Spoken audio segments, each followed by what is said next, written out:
thing. I discovered that I actually touched the transition button, so they'll be a little delayed when I get them up. But it's an excellent article. If you haven't read it, Polycarp is my favorite people in history. All those individuals who think you can't have money in God, you're out of your mind. By living Polycarp's life, he never had money. He inherited the money from a wealthy widow who adopted him as a son, and even at his martyrdom, found him in the house. Then he moved to another house that he owns. He never gave it all up, but he also served the Lord and opened all of his estate to those who needed it. It's the same with Mary of Jerusalem. She didn't give up anything except her freedom. She opened her house under scrutiny all the time because she opened her house to the apostles. I mean, they had a locked gate around the house with a pole that they thought was, a ghost, a spirit. So there are wealthy people who have not read Clement of Alexandria's Who is the Rich Man Saved? It's not wealthy. It's amazing. It's the first major treatise to deal with this issue. And had exactly that notion. If you're able to, let's try this another way. Let me try this with a totally unrelated issue because of Barbara's conversation earlier. If you can drink and not get drunk, if you can stop because drinking was light, tasty, you don't have a drinking problem. You have a drinking problem when you look at alcohol and you got to go back, right? In that document, if you don't have a problem with money, if money is just a means to get somewhere and you don't look at it as your identity, money's fine. But for people, it's a fast trip down greed lane and avarice and loving your money more than the faith in God that you have. And that was what people's issues were. It was hard to be removed from money when you have it. You stop depending on God and you depend on your money, and therefore you have the ability to call the shots. And that's why Paul always worked. That's why Paul continually did his ministry under these conditions. He was living on the edge every single month, every single year, because he paid for his whole entourage when they left. He didn't have money, but he certainly could make money. He was a man of middle income status, and he could have made a lot more. Instead, he ministered. He paid for his entourage and had no money at the end. He didn't even have a second coat. It's not like he had money. He didn't feel like it's important for his ministry. He spent most of his time in jail. Not a lot of accommodations in jail. All that to say, Polycarp is one of these individuals who isn't plagued by the same thing people around him were. He had no avarice. He had no issues regarding faith. He was the last living link to the apostles. He was born around the fall of Jerusalem in the year 70. He dies. He describes his death as, I have served him for 86 years, and he's not disappointed me yet. Why would I deny my Lord? And that's probably 86 years after baptism, because it wouldn't have been from birth. He learned it all from this widow who adopted him.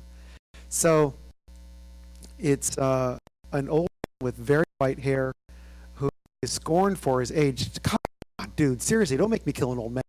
And still put him through the ringer and still at the stake. Well, tried to. At the end, they got him with a dagger because the wind kept in his favor.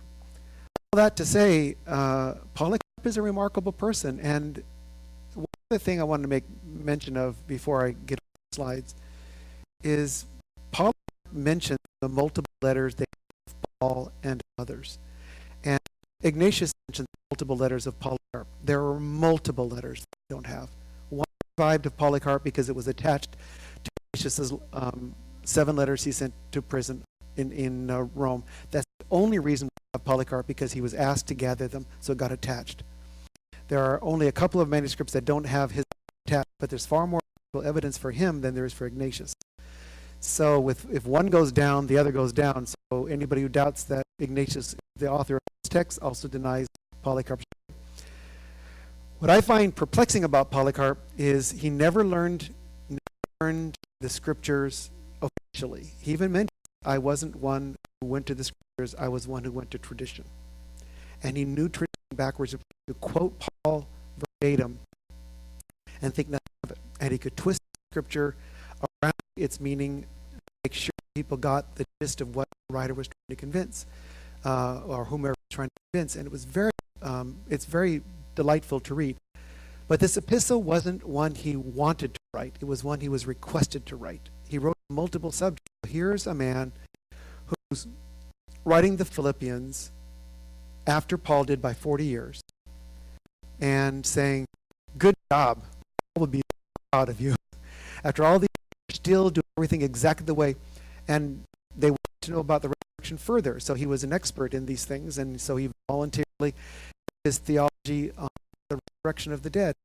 And all this is part of the glamour and glitz of being an apostolic father.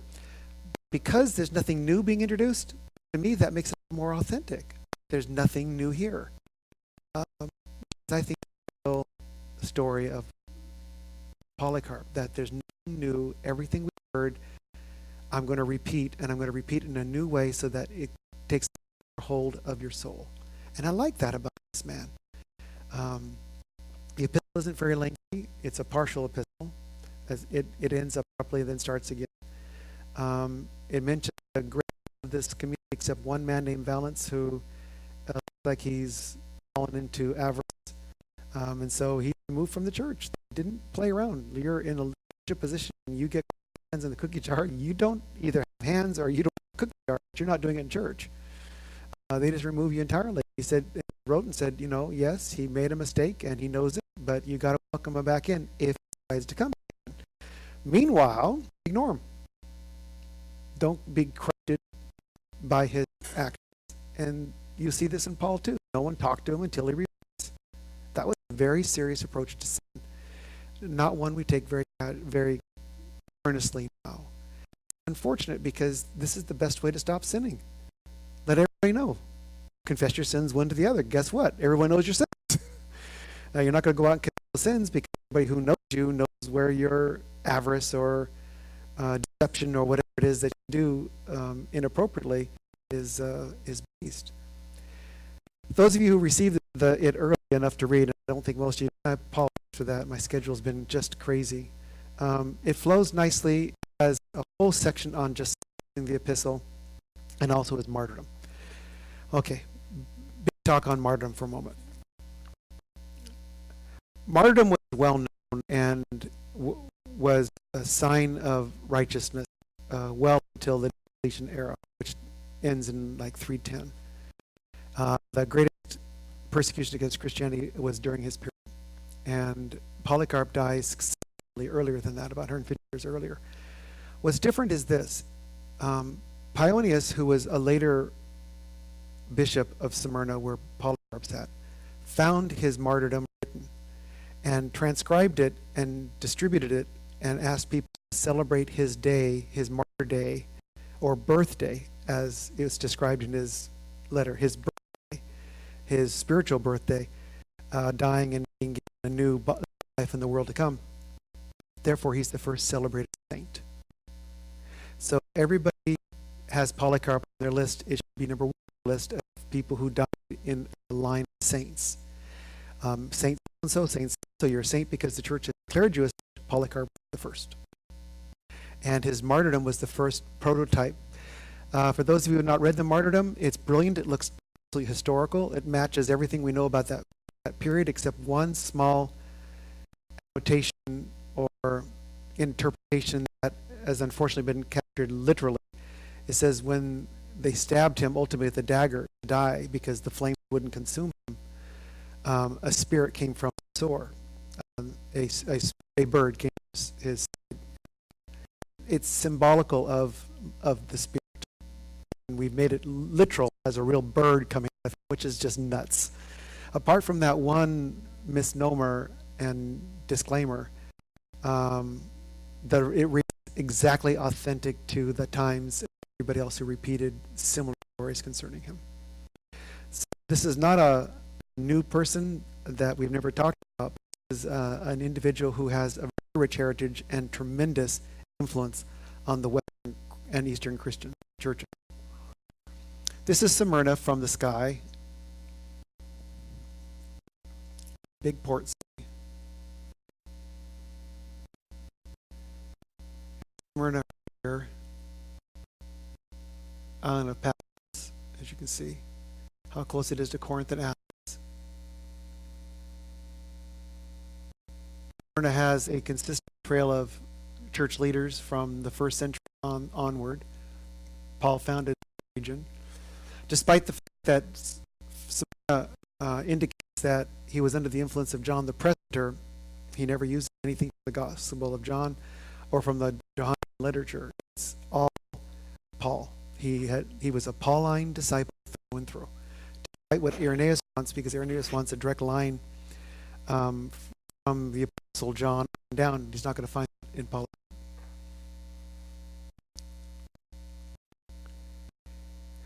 We've seen this map before. This is the largest concentration of Christians in the world at the end of the first century is in Anatolia. This is all Anatolia. Anatolia is Turkey today. It's called Asia Minor. That's this here in Asia, one province of it. I just didn't want people to be confused, so I'll use Anatolia because it's the broader name and doesn't cause confusion as to Asia where, right?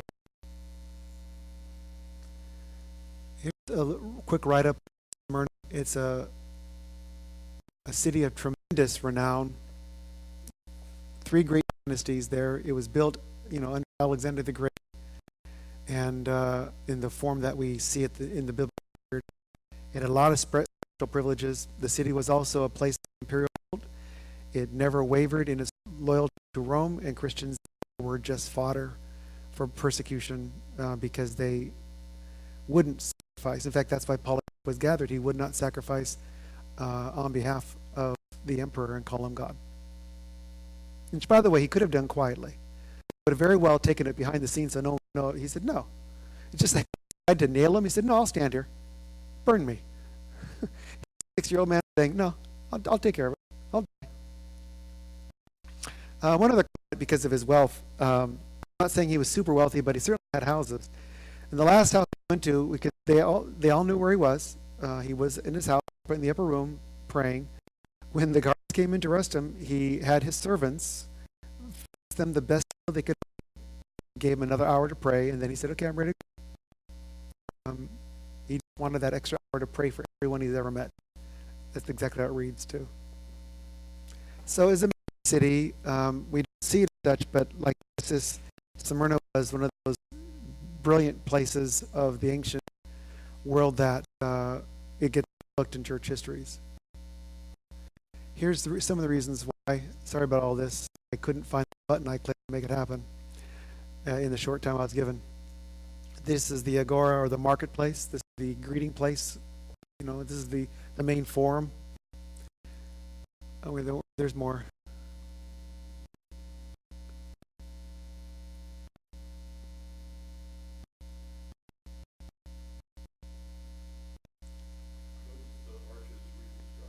Oh, no.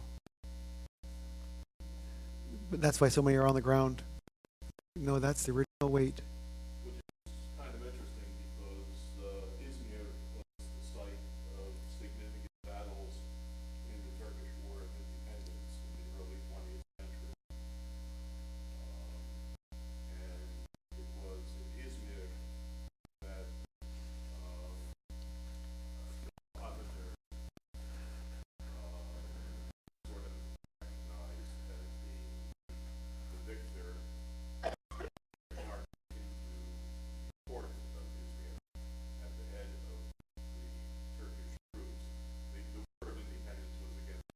Right. And people were throwing roses down into the street and so on. One of the things we had at the Hoover Institution was a poster that we made illustrating that scene.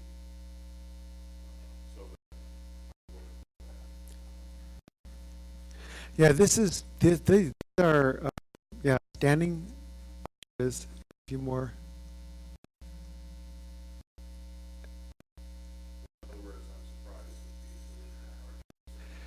Oh, you can see that it hasn't been reconstructed. Yeah, it's still the original.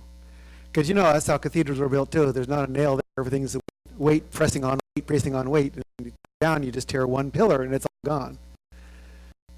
But unlike like the Library of Celsus, that was constructed. They just lifted that back up again. Said we think it was here. We don't know that. The arches are actually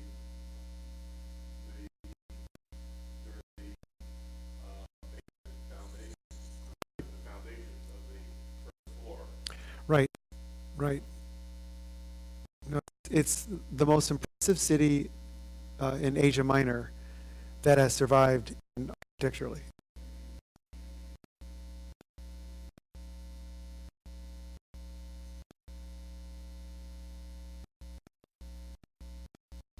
Now that does look like it has some reconstruction here, doesn't it? But here's the arch that comes across.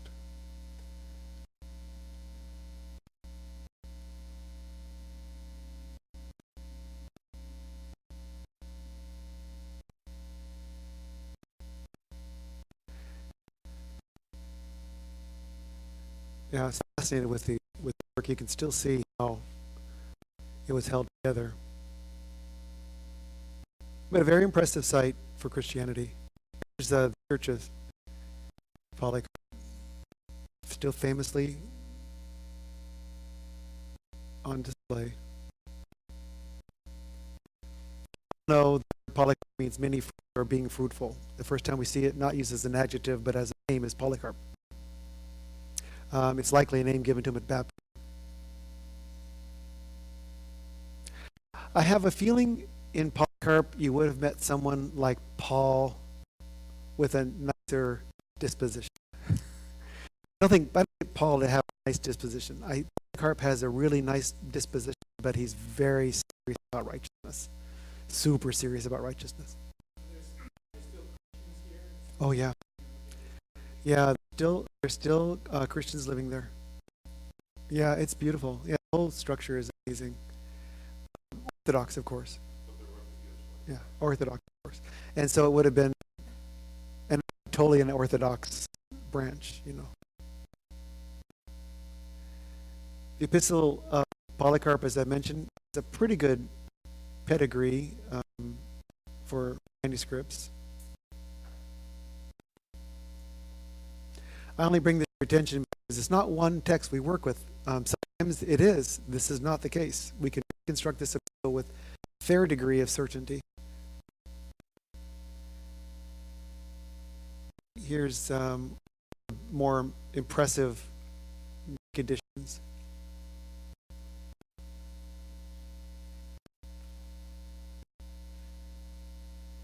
Trying to be faithful line by line, it gets difficult because a lot of abbreviations and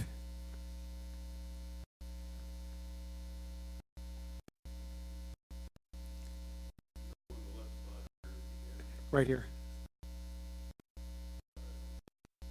Yeah, right here, and then this. And I just did as long as the line would allow. And then these are the two, this one in particular. This is the Editio Princeps. It's Usher, Bishop Usher. One of the most sought books in my library until I found 2 copies in 1 year. I searched and they fell up. And I think, oh my goodness gracious. That was years ago though. One of the prizes of the library. I also show here Elborough, who I mentioned a few weeks ago, that Polycarp's name got top billing at the time. Polycarp was as the greater of the two. Polycarp, Ignatius, Barnabas are all connected in this and translated into this work list that we have. Modern editions. This one is a doctoral dissertation from Cambridge. This one here. It's the first major critical work. It's never been superseded. He's like Lightfoot of his day, just one work. Very impressive. Johnson did this in a small volume. It was very, very popular. This is Eusebius talking about Polycarp. At this time, then Anesthetist, the head of the Church of Rome, as Irenaeus relates. Let me give you a warning about Irenaeus, which I hope becomes one of the questions we about on that last Thursday of the month. I like him. I just don't trust him. He would do anything to make apostolic succession work. He was the one who introduced the notion of apostolic succession, which means from the apostle to him, to him, to him, to him, to him, to me. As if that somehow imbues you with authority, and which is what the ultimate Church of Rome did after the 6th century as well. And as much as his gathering of data, there's always that apostolic succession twist to it that makes me go, ooh, what else can I not trust? Because that's simply didn't exist at the time. It's a much later concept. So you see in the 4th century, early 4th century, putting that in his work. But just to show you, Polycarp lived, let's say he dies in mid 1st century. This is the Marcion and Valentinus are both around. And Valentinus is the greatest Christian Gnostic figure in history, and Marcion was the greatest church reformer in history of his era. And both were individuals that Polycarp had to confront, and successfully. We don't find that with most people. They hand it over to others, but as an individual who was raised in the church as a youth, or raised in the house church of his youth, Valentinus, Marcion were both big-time heretics of the day.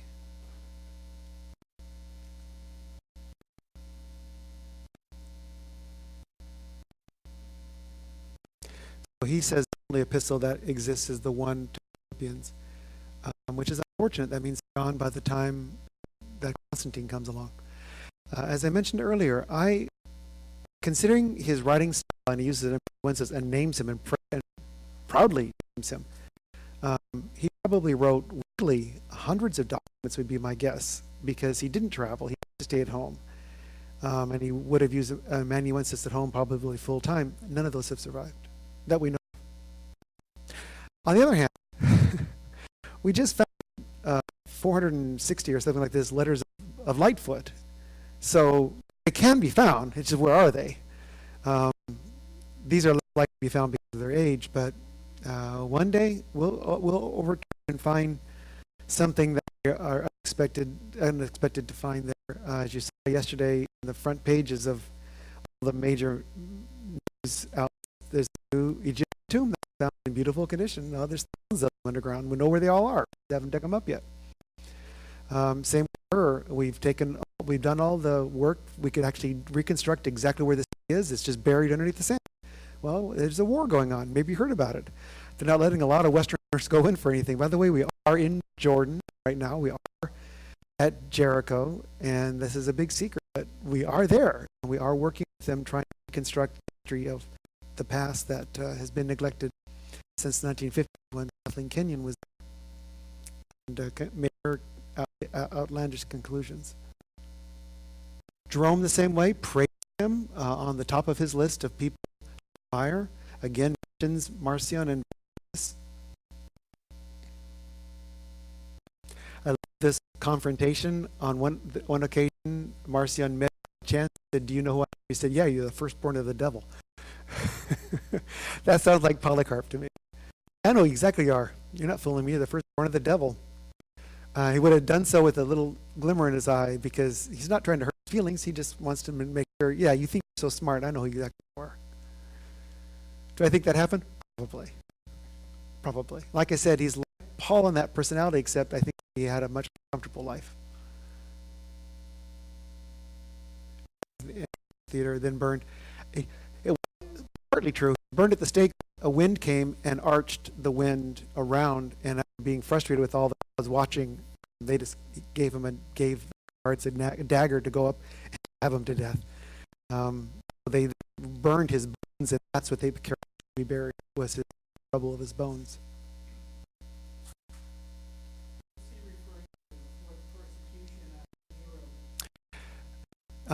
Jerome breaks all of history down by persecutions. So this would be the one under Commodus, and it would be the one in the 150.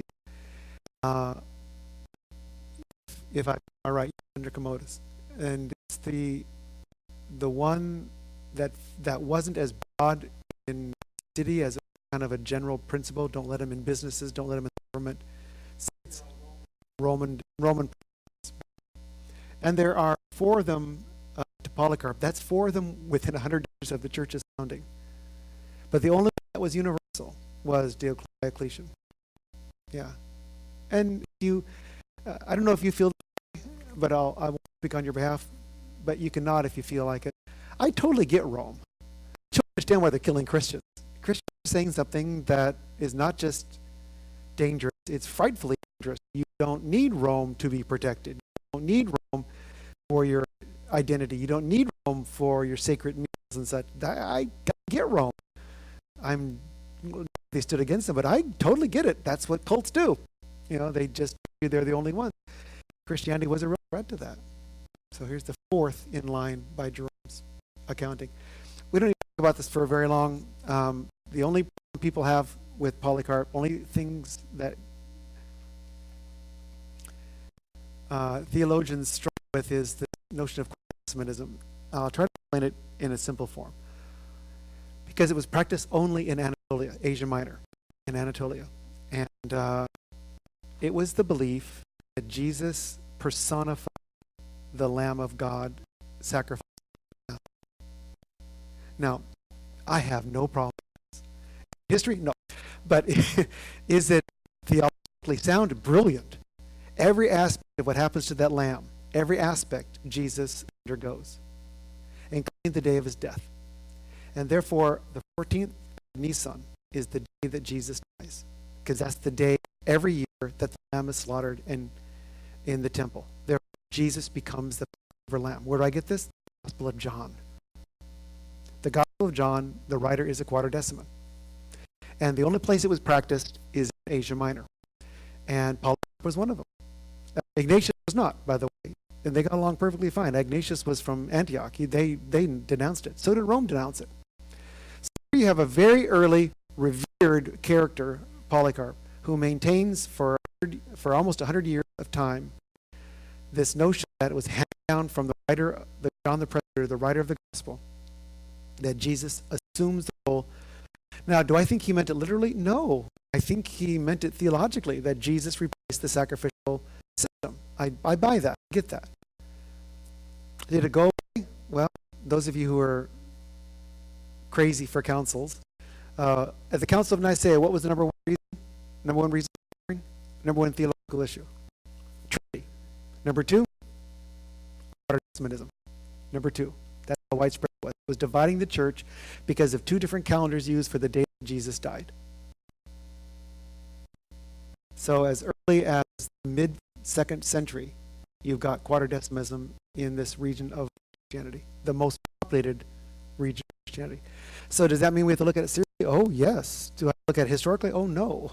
But I can look at it seriously and say, what a brilliant idea. And I read the Gospel of John that way, even though I don't see it as history today. I see it as a remarkable, unbelievable in its acumen and skill for Stoic language. But history, I wouldn't put my history on it. I wouldn't put my history on it. Certainly, I mean, no gospel is more fun to teach from than John. My goodness gracious, the way it's so organized brilliantly. And even Jesus' life is expanded to 3 years instead of 1 year in ministry. Everything fits exactly the sacrificial system, and he doesn't willfully. So he's trying to create a gospel, which is, by the way, the reason at the end of John's gospel is the phrase, this was the one who wrote it, is that at Jesus' side, still won't name him because it's John, but he doesn't want to identify which John. Keep that open. Then it comes back later with a third addendum saying, and we know his testimony is true, as if to be verified because no one accepted the gospel as history accepted it as theology. I can prove this to you. Justin Martyr, at the same time as Polycarp, never cited from it, and he lived in Rome. Never cited from it. It was not a work you cited from for history. You cited from it for theology. The whole Johannine circles like that. All those documents, all 5 of them, belong to this remarkable writer, Stoic philosopher, converted to the faith. You can't deny what he says, but you have to put it in historical context, and then you go, wow, that's genius. But you don't see the genius until you realize what he's up against. Polycarp would have been Jesus and the Paschal Lamb are inseparable in this gospel. Even the breaking of his bones, when they broke the bones of the animal. I mean, it's to research like that in John's mind. Absolutely fascinating. Here's Irenaeus. Here's Irenaeus on it. There's a couple of pages. So you can't get rid of Quatordecimism until Constantine. Then it's eradicated. By the way, still maintained, just not talked about. Hard to get accustomed like that out of the system.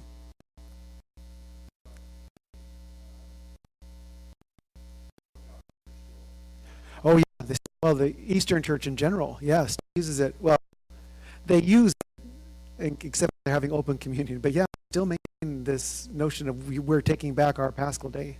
Yeah, Nissan. And the word quarter, by the way, it just 14thers. It's all they're the 14thers. Not a fancy name, but yeah, they still maintain it. But it took a long time for them to fight back. It was one of the issues. It was one of the issues in the Great Schism. Even though the big issue was whether the Spirit is coming from Jesus and the Father, or just from the Father. That's enough to split the church in. But Quartodecimism returns after the Great Schism in a big way. The Orthodox Church reclaims the Russian Church too. Some sections. We've just talked about him. It's just worth seeing. I really wish we found a cache of his works. I think we'd be surprised at how polished they are. Here's a man who cites everything from oral tradition, must have memorized Paul's epistles, or had a remarkable acumen for it. There's a marvelous story that Paionius declares true, that the widow who adopted him on a journey, and she left all of her house and household and all the supplies in the house to him to take care of. And the first day of feeding the staff, he opens the doors and feeds all the neighbors who were starving, and does this until there's no more food left. So when she returns home and finds her storehouses empty, she removes from him all privileges and keys, and until she realizes he was feeding the poor. And then she restores it to him because he was a believer, saying, "I'm sorry, I didn't know this." And Polycarp prays, like, is it Elijah who opens the storehouses again? Is it Elijah or Elijah? Whoever it was. And like Elijah, the food starts to come back again one by one by one. A great story. How much of it is fairy tale, I don't know, but this notion of he came from a very beneficent family, and felt his need was to feed the poor, which is what he did out of his own wealth. Here's a salutation. Notice it's presbyters. This is 150. I drive this home, and it's not because I'm in a Presbyterian church. It's that the notion of an elder first arises in Antioch under Ignatius, and we'll talk about Ignatius in the next article, and it'll be out by the end of the year, so you get that. I just wanted to do Polycarp because it's far more interesting to me. It's just more interesting to me. But Polycarp in Asia Minor still maintains presbytery, which means a group of individuals who vote on things, and not one individual empowered 4, 5, 6 people who are all working as a team. Where is this based? In the Acts. When it says the apostles voted on who's to replace Judas, they voted as presbytery, either all or none. So this dates very early. The idea of a bishop is real premature in 150, even almost in 300. And the only reason that Ignatius did so was because the Antiochian church was rivaled by multiple groups, including those who had a strong ascetic ties. So he thought a strong bishop would allow the church unity that individual presbyters did not. And so he's the first to promote it. And what didn't catch on easily. Same with Rome, by the way. The first time you see someone fighting for that position, it's 250. It's not early. It's real late in accepting this role in Rome or elsewhere. But again, Polycarp denounced it because he felt it was necessary. He had presbyters that he trusted and worked with, represented them wherever they went. That's the opening line anyway. I'll skip around a bit. Examples of love bears fruit in our Lord Jesus Christ, like he uses the parable as a metaphor here, using his own Hades as well. You believe in him, you do not see him, with an inexpressible and glorified joy into which many desire to enter. Since you know that grace saved you, it is not by deeds, but by the will of God. He's strong in Paul's theology in that regard. It's not what you do, it's not it's not how much you earn. It's by grace and by righteousness alone.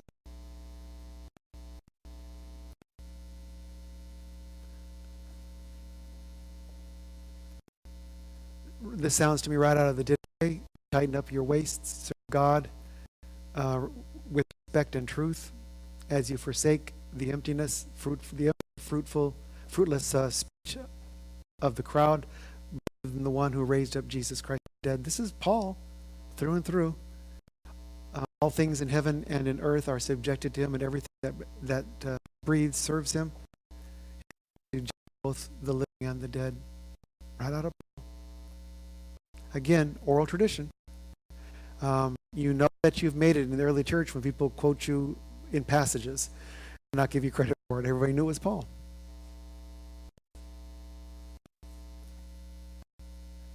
On resurrection, since he raised him from the dead, he will also raise us. I mean, isn't that the crux of the faith? The crux of the faith is he raised Jesus. How else would you live again? I think this is our weakest points of theology in our seminaries today, is not answering the question of his resurrection from the dead. We want to hit around the issue instead of deal with it. The truth is, either resurrection occurred, Jesus came back to life again, or he didn't. And if he didn't, then no Christianity. It's just a big fraudulent movement, because that's the faith. Hence here, it says he was raised from the dead, so also he will raise us. If he didn't raise from the dead, you're out of luck. But he did raise from the dead. That was rise from the dead. That is exactly what Polycarp's message was about. So therefore, live faithfully. Live within the means of capacity. Don't judge. Otherwise, you will get judgment. Forgive so that you're forgiven and receive forgiveness. So you may receive mercy. These things are right out of Paul, even though he clearly comes from Asia Minor. Again, Asia Minor and Anatolia are interchangeable. Just depends on which mapping mechanism you use and what scholar you're reading.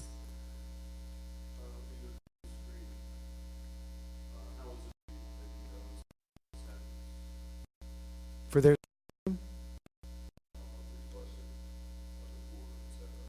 that would have been origin from the Gospels.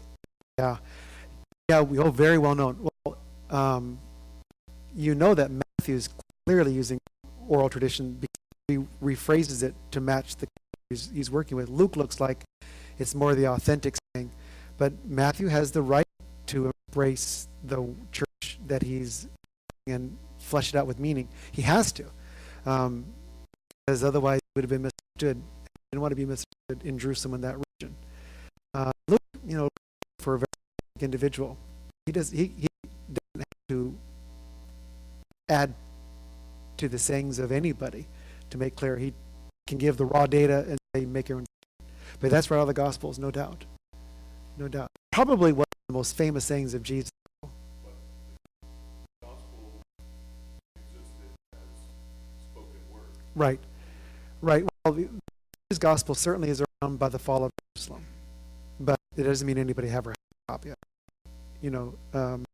You find Justin says there's an oral tradition. Papias says there's an oral tradition. They're all basing it on oral tradition and on the gospel according to the Hebrews. So it looks like Matthew really retained its kind of local lore until it was produced, because no one else is using it. Although the nativity story of Justin Martyr, it looks like it came from oral tradition. He hasn't born in a cave and all these other things simply aren't in the story. So that's my sermon, by the way, at Christmas at the cathedral. Justin Martyr's version of the nativity. If it existed, and I kind of believe it is, because Papias was so hot on it, it would have been a form, no narrative to it whatsoever, just a collection of sayings. And it was called a collection of sayings of Jesus. And in Hebrew or in Aramaic with Hebrew characters, there's two different versions of that as well. That could just be a recension of it. Do I believe it? Well, Papias did, and he's an awfully good source. He was certain of it. And not alone. Hegesippus says it too. So these are very early people to denounce or to deny. Yeah, and refute. We just don't have any of it. Where we have several sayings, 26 I think, from the gospel according to the Hebrews, we have none from the Hebrew gospel. Why? It was incorporated in the gospel we have now. On 14 different places in his gospel, there's this phrase, and this was done in order that might be fulfilled by the prophet who said. He had this prophetic side to him, and he had the righteousness theme throughout, and he weaves weaves it into this brilliant body of material, but he does utilize Q and these other sources that were unique to his own gospel story. Mark has none of that. Mark is a potatoes gospel. His audience knows well, they know him well, they know what they're going to get, which is why Papias could say he did nothing by writing so casually. He could be more precise, but it's Mark, that attitude.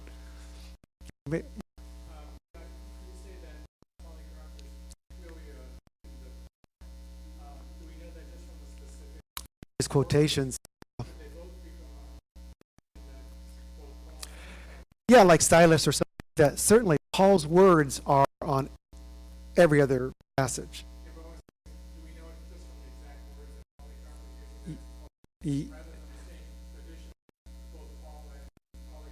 Right. It could have been one of Paul's other disciples who delivered it too. And that's how Polycarp was seen as, an offspring of the Pauline school. He would have been called a Pauline scholar. So whoever his teacher was, that's the find. And it seemed to me it's not the presbyter John, but somebody else in Ephesus where he was raised. Yeah. Right. Yeah, Dice. Yeah, Dice 67. Yeah. Well, in his teens because he's adopted, right? So he would have been just a servant in a house. So there's years passing, but that is Paul's school of thought wasn't there, because when you read Clement, it's clearly there. I mean, it's there as there yet. But then oral tradition. It's the oral tradition of Paul's epistles circulated. I have a feeling, look, how do I say this? I think the best to deal with Paul, paraphrase. It's just too dense. I mean, every word has such richness to it. We need to, I don't mean dummy it down, we need to expand it and explain it more, and that's what oral tradition allows. It allows explanation along with the passage. It's not like we're recreating it, but look at today and use the word Antichrist. Polycarp uses the word Antichrist in his epistle. Now, we think of Antichrist and we immediately go to the book of Revelation and the end of the world. Nothing like that was going on here. The apocalypse was denounced in this city. Deeply denounced. Nothing like that. It has what you see.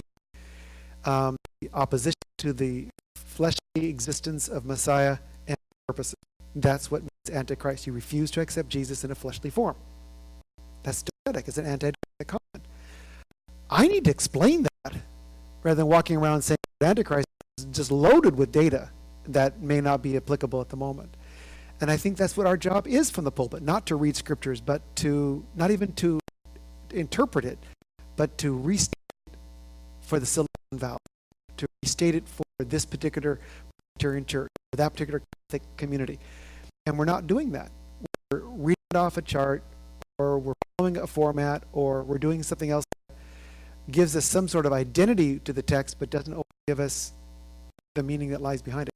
That's where we are woefully adequate to explain the Gospels.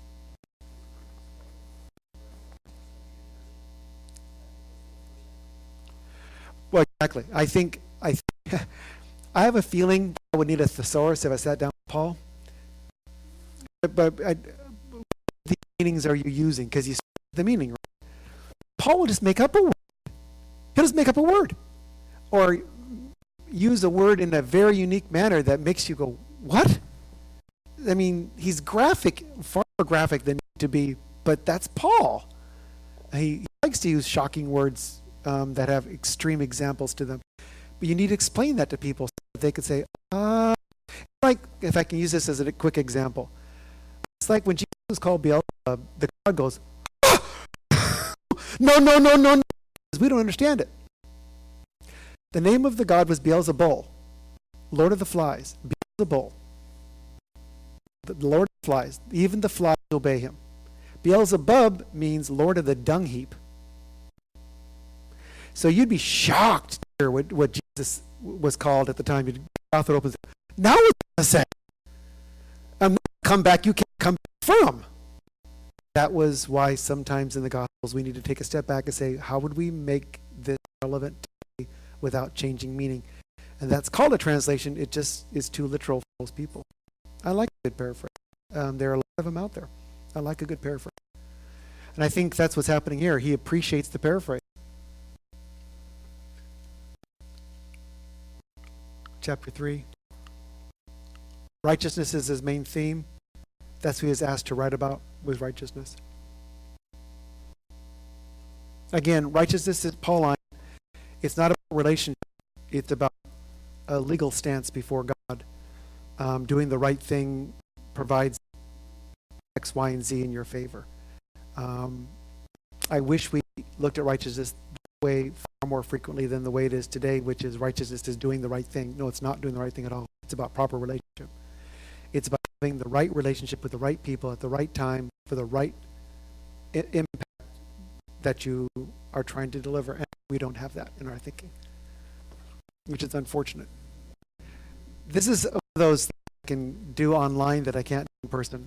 Put it down in a 5-minute rant of this is what it was in the first century. Say, okay, I got it. But yeah, for what it's worth.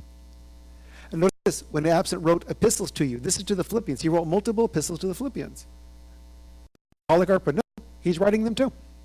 And he's written multiple epistles to the Philippians. So we know that Paul wrote additional works. We know even in his own writings he mentions epistles that no longer exist. Marcion knows it and has 2 epistles interjected into his, changes the name of one and introduces another. So, you know, it's simple. In contrast, avarice initiates the beginning sorts of difficult times. Therefore, knowing that we brought nothing in the world. This is out of Paul. You brought nothing into the world, nothing out from you. Right out of Paul again. Again, the commandment to walk in love of each other.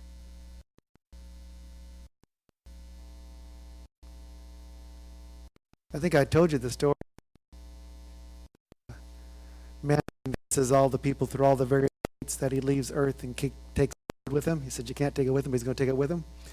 And the Lord allows him to go through all the various chains to get into heaven, to the line of heaven. Find out if he makes it or not makes it. It's there.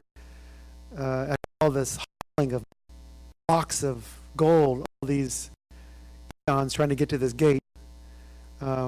Angel says, "What's in the bag?" He says, "Gold." Let me see. Oh, paving stones. We got lots of them here. After all those years, this notion that gold, you can take it with you. No, you can't. You know this because the older you get, the more precious everything is. You took it for granted when you were young. Your strength, your vigor, your acumen, energy level, you took it all for granted, and now you wish you had it. You're smarter, you're wiser, you're more clever, your wit is best ever been, and you're to tell. It's just too bad that who is it? Who's the famous character? It's too bad youth is wasted on. I don't know. I can't remember it, but I'll look it up when I get home. But it's true. You don't, huh? It could have been. It sounds very platonic to me. It's too bad it's wasted on the youth because you don't appreciate it until you get in your 40s or 50s, sometimes not 60s. And by then, you don't want to paraphrase. You want to hear the same old hymns you hear on Sunday. There, for the record, if I got your permission, the body in general that we work with, to create a paraphrase of the Apostolic Fathers, I would love to be the first one to do it. No one's ever created a paraphrase. Translations. The paraphrase of the Bible, but no paraphrases of the Apostolic Fathers. I would to do that. It would just take a lot of time. It would be something something worthwhile to leave behind. The widows to be sensible. Again, right out of Paul, the widows have a specific function in his cities, just like Paul arranged. You can't tell me that Paul is a misogynist, as I'm told every day of my life by some individual on campus. No, there's a specific role for them. And then look at the way he describes them. Teach the widows to be sensible and respect the faith of the Lord, since they petition endlessly, ceaselessly, on behalf of all the people, and have from slander, perjury, avarice, all kinds of evil, knowing that they are an altar of God. What an amazing metaphor for women. An altar of God, where prayers are kept. The altar of God is where prayers are kept. And like on earth, there are these prayers circling into the altar of God as God hears the prayers. It's brilliant. Nothing is hidden from him. He sees all things. The intent, again, right out of Paul. But this is not Paul. This is Polycarp finding a brilliant way of expressing the impact or impact of these women. Deacons and believers. Again, out of Paul, if we live, the last sentence, worthy citizens in his community now, we'll also co-rule with them in the world to come if we act on this knowledge. That's the word belief, to act on knowledge. It's not having the knowledge, it's acting on it. That's so important in Polycarp and Paul. Deacons likewise must be blameless in the presence of God and Christ, etc. Not be slanderers, deceptive, avarice, etc. He also has a place for young men. They should be blameless in all things, and highest regard for purity. Avoid every form of evil. Don't do the following things. Don't be sexually immoral. Don't be passively receptive sexually. Don't engage in same-gendered relations. Don't be a pedophile. Be a homosexual. And be sexually promiscuous is how it's usually translated. This is an accurate translation. Make of it as you wish. Because these people will not inherit the kingdom of God. Not being the aggressor. How do I say this, by the way? In Rome, as an example, it was morally acceptable to be the perpetrator of a sex act aggressively. To be the recipient, they had names for that. So it's using somebody in that receptive manner that was degrading, etc. That's how it was seen. If I've been graphic enough. It does, well, not necessarily. Look at the couch system, caste couch system in Athens. They read those boys. Look at what Tertullian and Justin both say about Rome. They breed young boys as horses on the sex farms. So that's Rome. You're not to be a recipient. There's plenty of people paying for this. And they train them. In fact, don't go much further, but it is early Christian. We don't want to deal with this stuff. We should, because it opens up questions from people that probably save them from a lot of heartache in the future. But surgically alter boys for this purpose and then give them names and have them parade through the streets. You know, the prostitutes parade through the streets once a year with the acts that they perform in Rome, and it was completely acceptable. So it's a word I can't wrap my mind around at all, but that's why Polycarp talks about it. And graphically so. We just have to interpret the graphic part. That's what I'm saying. Writing a paraphrase would make good sense because it allows a deeper meaning. The words don't convey that the writer is trying to suggest to be subtle, like possible. Again, to presbyters should be compassionate, merciful to everyone without regard to person, place, thing, etc.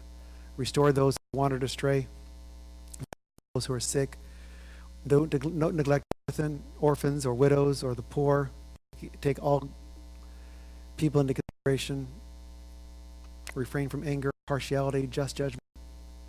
There's a statement that is connected to his story that Pausanias writes in the 4th century, and says Polycarp, when the Ignatian bishop dies, he's handing over the Smyrna bishop dies, handing over the reins to Polycarp. And the reason is because Polycarp was asked to read the passage in Paul on the role of the presbyter. And after he finishes, the whole congregation says, he can do that. Let him be our guy, our teacher, on the spot. Because he read Paul's epistles and understood them in that manner. Know that we are all debtors of sin. Debtors, not burdened with sin. Therefore, if we ask the Lord to forgive us, we also forgive. Stand before the judicial bench. This is right out of Paul again. Every man must give an account of his life. That's by the way, by far the scariest thing in Paul's epistles. The scariest thing in Paul's epistles is you stand before God and explain your actions.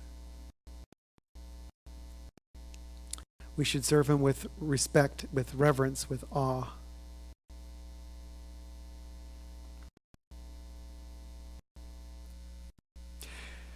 Chapter 7, about heresy. Everyone who publicly acknowledged that Jesus Christ has appeared in the flesh as Antichrist. Whoever does not publicly confess the testimony of the cross is the devil, from the devil. Whoever perverts the gospel sayings for his own purposes or his own desires, that one should never see resurrection or the judgment of the first Satan. I just think that's crazy. In the sense of they're serious about misusing it. I wish we were that serious today. It does sound like the second epistle. Oh yeah.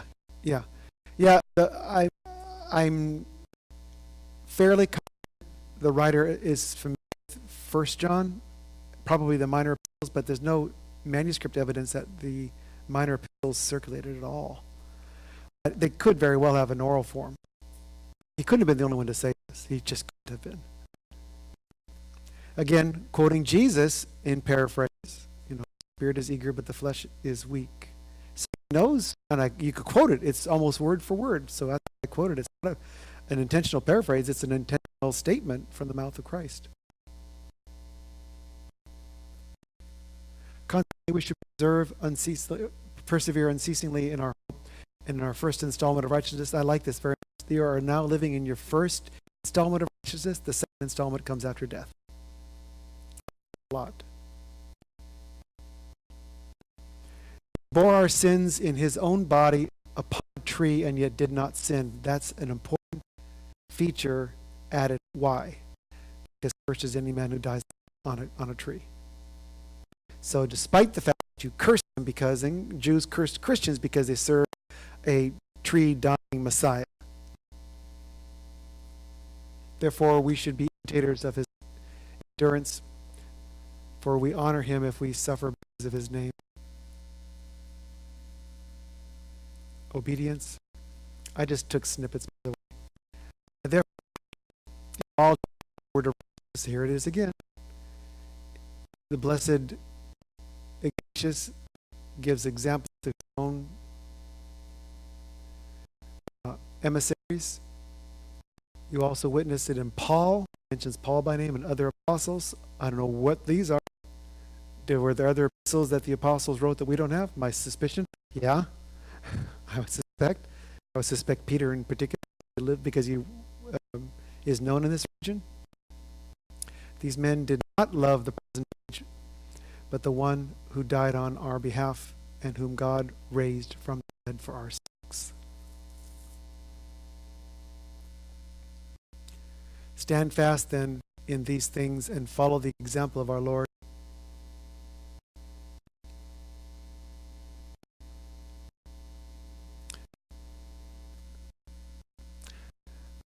I translate this, and I did my best to be as honest to the text and without adding words.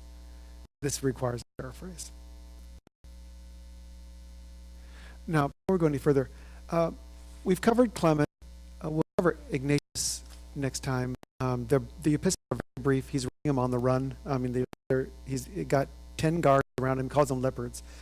10 guards to whom he's chained, and he bribes them for his ability to write these epistles on his way to an execution. But this is by far a richer document. Those are on the fly. Those, I'm on my way, greet me, I'd love to see you. Don't forget the Lord, the very brief things compared to the meatiness of this.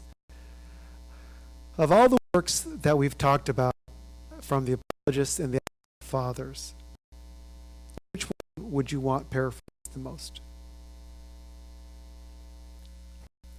I mean, there's Justin and Aristides and Diognetus and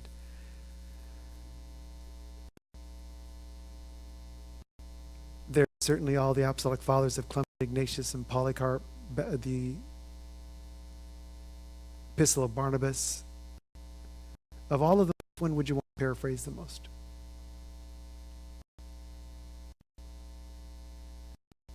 Henry, which one do you think is the most difficult? This is pretty difficult because it looks on the surface so simple. It's not so simple.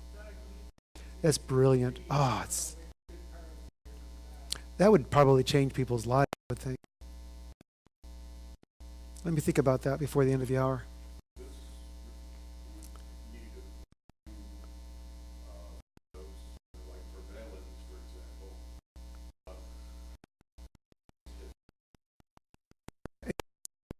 Didn't fudge the language. I don't ever fudge language when I work. This is brilliant. If you've never read, this is the first time you go, wow. And of course, this is early. This is like 112. It's very early. Polycarp's a young man. Ignatius is on his way to death, and you collect my letters for me on the way. And he writes to the Philippians, I like the letters that he's sending to you. So, and we know what Philippians were the ones who gathered Paul's epistles. That was the church Paul had nothing bad to say anything about. It's brilliant. Throughout, line by line, it's one of those works that stay with you. The blessed Paul labored and received his epistles, multiple epistles of Paul to the Philippians. He boasted about y'all. Yeah, brilliant. Just a couple more here. Consequently, I'm very happy, my brother, because of Valens. He did something inappropriate, etc. Be not angry. Don't let the sun go down on your anger. That kind of thing. Still present. The quotes, they're as close to a quote as you get. I put quotes around them, but they weren't almost verbatim. Fortune is the one who remembers this, and I have confidence that that is the case with you. Prayer and reconciliation. This is his prayer on their behalf. May he grant you a share and portion with the saints, as with us, and also with you, and to everyone under heaven. That's the other side, and the other side of not being in person is I could take these and send them to you. Have them rather than this way, people take pictures of them, hoping they come out. I'd actually be able to take them, translate them, and get them to you, which is a lot nicer, more, just a better approach, I think. That's what. Here's a letter that from some previous epistle that people connected to it. We just know that they cover. What happens with these letters? Can I borrow for a moment? You have a scroll, and the scroll is rolled like such, right? And like Romans would have been from the wall to here. That's about it. And you'd scroll it together. It'd be all tied together. It would be not in a pouch, but a scroll. And then take a piece of paper or vellum, and it'd be about so thick, and wrap it around, and on there would be to such and such, from such and such, and any directions. We've lost all those. So they tear them away, keep the paperwork. So we don't know sometimes to whom these things are written. In this case, we would know because he's telling you who it is. But sometimes you remove the paper, we don't know who's delivering it, we don't know from whom it comes. We just know there's an epistle. Epistle to Dionysius is exactly this way. We don't know. We just know it was delivered to the emperor. Again, part of a previous epistle. The only two things we have are two paragraphs from a formal epistle and this brilliant work that cuts off at the end early. Now, give me a second to get you some more pictures. Here's the theater of Polycarp's traditional martyrdom. These people had just a perfect view of his death. The people actually clamored for his death, and they made them stop the games during the spectacles, stop the games to go get him and arrest him and bring him in. People love to see the case that is the case is in the story of Perpetua and Felicitas, which we've never covered and really want to. This is the first document a woman wrote in Christianity, and the first document about a female martyr inside prison. and she had just delivered her baby in prison, and even the crowd thought that was too much. Having her gored to death, having just finished nursing, they thought that was too much. So Romans do have a limit, but that's about where the limit is. They'd rather see Christians dead than survive. And her father sought her out. If you've not read it, it'll break your heart, but it's beautiful writing. This spectacular, and all of it's from her pen, except, well, obviously the description of her death. The story of Perpetua and Felicitas. Just look at Perpetua online. There's lots of translations. Are you using New Advent, the Catholic site? Oh no. Go to newadvent.org, and New Advent has just posted all the post-Nicene documents in English, and just look up Perpetua. You'll find it there. Yeah, free. I wouldn't send you to someplace you have to pay. I would send you to CECS, but it's so cumbersome a site, so difficult to navigate. This just downloads. You can keep it on your. They're older translations, but they're available. Should be there. Look at Perpetua. It's called the Martyrdom of Perpetua. This is the church that requested Smyrna to send the martyrdom. Here's I thought this was a practical map, because you see the trade routes and you see the rivers, and lands are kind of all smashed together. These are all just provinces of Rome.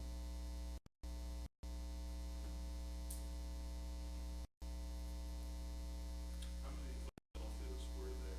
Oh my gosh, there must be 24. Yeah, it must be 24. Just like Alexander, there must be 4 dozen. Very Polis, there's 12 of them of Alexander. Yeah, he's a big name. He's a big name. You find them all over. Where Macedonian rule is, you'll find Macedonian names and their heroes. Which one's that? Oh yeah. I'm thinking Philadelphia. Overseas? I didn't know that. You're a cultured man. Here's the martyrdom. Because of extensive research, without a doubt, he was ultimately executed on February 23rd in 156. There's a lot of detail who was in office and what role that person played, and by that we can look at Roman records and determine it. He was at least 86 years of age, as I mentioned. The testimony, if it can be trusted, of Tertullian, the Apostle John appointed him as presbyter, which is possible. I just don't know anything about the Apostle John after 42. After he and his brother apparently were executed. I haven't heard a lot about him since. It's more likely Presbyter John who appoints him. 1 year after his death, this is gathered to celebrate, and that becomes the first of the saints and the holidays for the saints. It's a complicated history, and transmission begins with Gaius, who makes a copy of the manuscript that Irenaeus had. Others followed until Ionius has his official form out, and that has to be heavily redacted. You don't need any of this except to show you how many manuscripts there are. To this, the martyrdom of Polycarp more than the epistle of Polycarp with regard to authentic documents and manuscripts. It's that well circulated, that well received. It is a really fine work. Outline of the martyrdom, reason for writing the martyrdom, noble examples of martyrs, the capture, the final trial. Just if you look at this outline and what the crowd is saying, and look at the death of Socrates, you see an awful lot of overlap. An awful lot of overlap.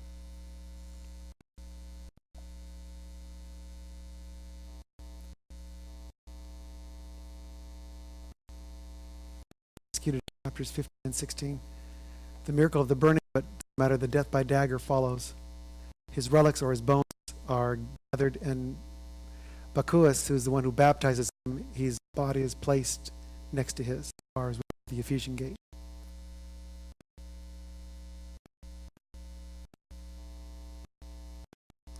These are all addendums to it. Each person who wrote said, I was writing for Christians, which is very helpful. And they're all different hands, so we know the transmission from the 2nd century. It's all good. I'll let you take pictures of this, but we're running out of time. I just want you to have a feel for this remarkable document.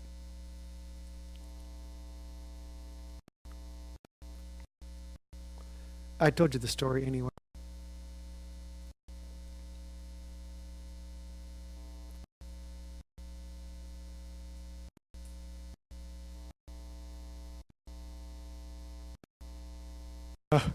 I love this exchange. When they went to go get Polycarp, he said, away with the atheists, talking about Christians. He goes before the judge at the games, and he doesn't say a word, doesn't even open his mouth until he gets pushed, and he growls, turns to the crowd and says, away with the atheists! He repeats it to them, talking about the crowd that was present. That sounds to me like a Pauline thing, too. Twisting the words, I kind of like that. I like this person. Grown up, looks at the heaven, away with the atheists! It makes sense. I have a lot of respect for Polycarp. He's a real hero of mine. Again, that statement that's so incredibly famous. He hasn't failed. How could I then blaspheme my king, my savior? The last two words you can use against Rome is, you have a different king, you have a different savior. Swear by the genius to Caesar, he says, if I suppose that I will swear by this without meaning it, as you insist, I'll do so, but I'm not ignorant of what I'm doing. I'm not going to do it the way you want me to do it. I'll say it, but I don't mean it. Narny, narny, narny.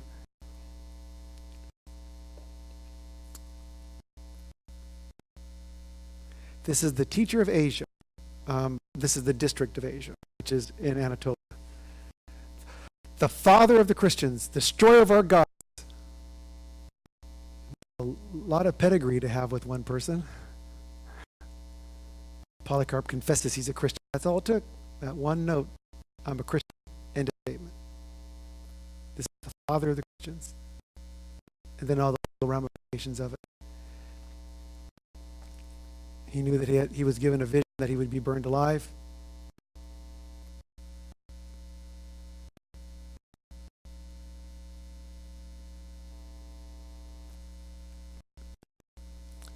And then chapter 18, when he's given a brilliant send-off.